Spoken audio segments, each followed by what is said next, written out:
Hello everyone, आज है 5 फरवरी और आज इस वीडियो में हम बात करने जा रहे हैं पैरादीप फॉस्फेट के बारे में। देखिए 78 रुपीज़ का शेयर है, आज 3% की तेज़ी है। हालांकि ये तेज़ी बहुत बड़ी थी, 80 रुपये के करीब चला गया था शेयर, बाद में डिक्लाइन देखने को मिला और आज इनके मार्केट क्लोज होने के बाद क्वार्टरली नतीजे आए जो कि उतने अच्छे नहीं हैं। तो शायद कल इसका जो असर है वो इनके शेयर प्राइस पे पड़ता हुआ नज़र आ सकता है। बात करेंगे उसके बारे में, लेकिन उससे पहले अगर आपने अभी तक चैनल को सब्सक्राइब नहीं किया है तो प्लीज़ अभी इसे सब्सक्राइब कर लीजिए, क्योंकि आगे भी बहुत सारे वीडियोस है जो आपको काफ़ी ज़्यादा हेल्प करेंगे। तो 78 रुपीज़ का शेयर पिछले एक महीने में देखो तो तेज़ी यहाँ पर 1% की है। देखिए गिरावट आई थी, 75 पे गया, तेज़ी बनी, 80 पे गया, वापस गिरा, 75 पे है, आज वापस तेज़ी देखने को मिली। आज एक्चुअली में इंट्राडे में 75 रुपये के आसपास भी ये गया था। ठीक है, एक साल में देखो तो ग्रोथ यहाँ पर अच्छा है, 32% का ग्रोथ ज़रूर है। लेकिन ग्राफ अगर आप देखोगे तो धीरे धीरे ये भाग रहा था, वापस गिरकर नीचे की तरफ आया। मतलब एक सपोर्ट ज़रूर है, इनिशियल सपोर्ट के अलावा आप यहाँ पर 60 रुपये के करीब एक अच्छी रफ्तार दिखाई, लेकिन अब वापस से गिरावट चल रही है और शायद नतीजे के बाद थोड़ी बहुत और गिरावट देखने को मिल सकती है। लेकिन कंपनी फंडामेंटली मुझे अच्छी लगती है लॉन्ग टर्म के लिहाज से।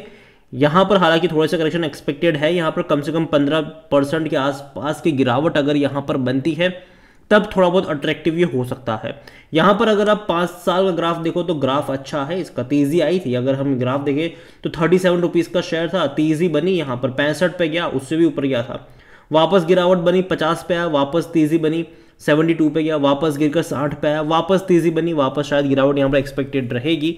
लेकिन जो लेवल मुझे अच्छा लगता है यहाँ पर वो 60 से 65 रुपये के आसपास का है, वहाँ पर आपकी नज़र होनी चाहिए। और जो रिजल्ट्स यहाँ पर निकल कर आए हैं वो उतने भी एनकरेजिंग नहीं है।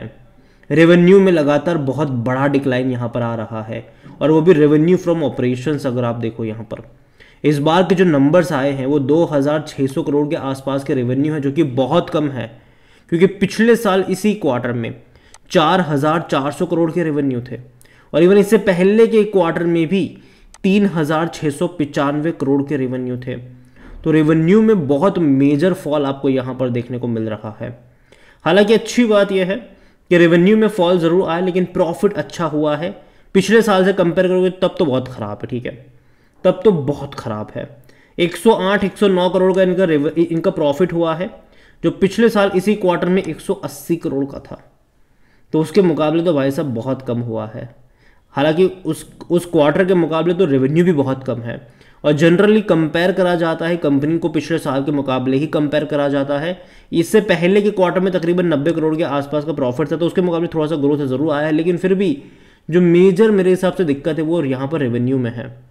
प्रॉफिट से ज़्यादा दिक्कत यहाँ पर मुझे रेवेन्यू में लग रही है, और यही एक वजह है कि कल जब बाजार खुलेगा तो एक बहुत बड़ा झटका यहाँ पर आपको लग सकता है। अब आप सोचोगे अब यहाँ पर रेवेन्यू इतना बड़ा कम हुआ, लेकिन पिछले क्वार्टर के मुकाबले प्रॉफिट क्यों कम नहीं हुआ? तो यहाँ पर कुछ और जो यहाँ पर जुड़े वो अदर एक्सपांस अगर आप देखो यहाँ पर वो ज़्यादा इनका देखने को मिला।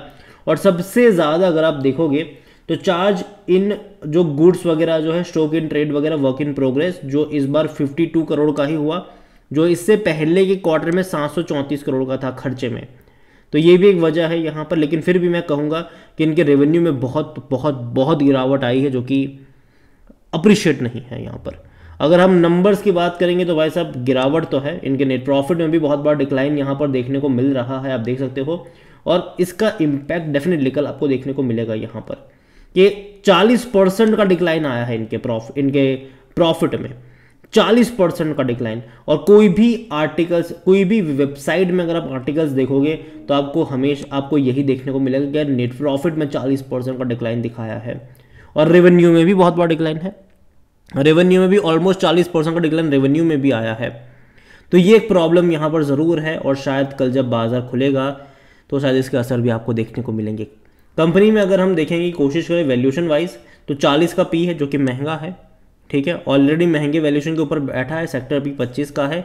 और अब जब नतीजे अच्छे नहीं आए हैं तो भाई साहब होगा क्या, ये पी रेशियो भी बढ़ जाएगा और शेयर में भी गिरावट आएगी। यहाँ पर 100% एनालिस्ट कहते हैं खरीदारी करो। देखो फिनेंशियल्स अगर आप देखोगे पिछले कुछ क्वार्टर्स के ही, तो आप देखो इनका जो रेवेन्यू था वो 3 से 4 हज़ार करोड़ के आसपास का था, इस बार सीधा 2600 करोड़ पर आ गया। तो एक खराब तो है।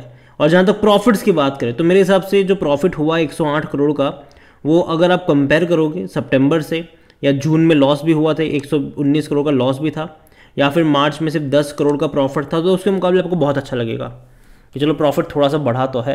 लेकिन दिसंबर में और ज़्यादा था, और जनरली कंपेयर करा जाता है दिसंबर से ही कंपेयर करा जाएगा इसको, और यही वजह भी है कि कल जब बाजार खुलेगा मैं थोड़े बहुत करेक्शन का एक्सपेक्टेशन यहाँ पर कर रहा हूँ। लेकिन एक अच्छी बात यहाँ पर मैं यहाँ पर नोट कर रहा हूँ वो ये भी है कि मार्जिन में इंप्रूवमेंट इनका आया ज़रूर है।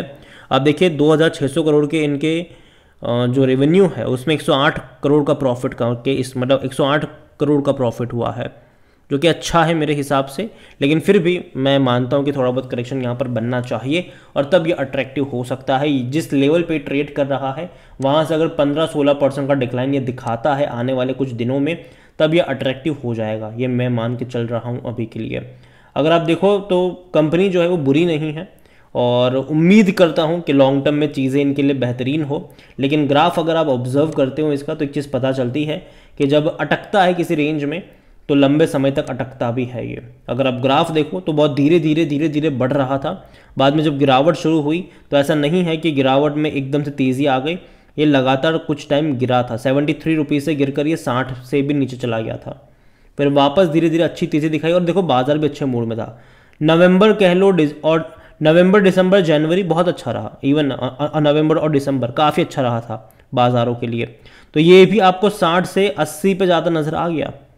लेकिन उसके बाद अगर आप देखो तो जनवरी महीने में कोई उतना बड़ा ग्रोथ नहीं आया है इसका। अगर आप यहाँ पर एक महीने का ग्राफ देख लो तो कोई बहुत बड़ा मोमेंटम नहीं बना है। 75 का लो है, 80 का हाई इसने बनाया है, और अभी थोड़ा बहुत और करेक्शन यहाँ पर देखने को मिल सकता है। इवन अगर आप देखोगे तो मैंगलोर केमिकल्स फर्टिलाइजर्स में आज तकरीबन 12% की गिरावट भी देखने को मिल रही थी। तो अभी जो केमिकल कंपनीज है, फर्टिलाइजर कंपनी है, कहीं ना कहीं वहाँ पर थोड़े बहुत प्रेशर्स जो है वो नज़र आ रहे हैं, और मैं उम्मीद करता हूँ कि धीरे धीरे वहाँ पर तेज़ी भी लौटेगी। लेकिन अभी जो टाइम है एटलीस्ट थोड़े बहुत करेक्शन का ज़रूर है।